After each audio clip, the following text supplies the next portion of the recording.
เราจะเลยตัวโครงการเลยตัวสารเจ้าของเลยอุ้ยนอนได้เราจะเลยตัวอ้วนเนี่ยบ้านเรานี่ว่ามัวตอนหนอตาอ๋อแล้วก็เปียว่าโขงนะเปียกจะเอาตัวมีเจ้าตกเราคนเราลูกจุดโปเตจีว่า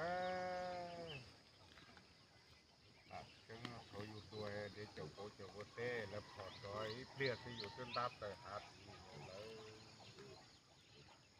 แต่ก็น้อยอยู่เพียแต่มาเสียอยู่ที่ต่อเขาตัวมาก่อนเล่าต่ออยู่รถเต่าเลยเราเที่ยเราเที่ยสิรินอเลยแต่แล้วคือต้นเกลือเขา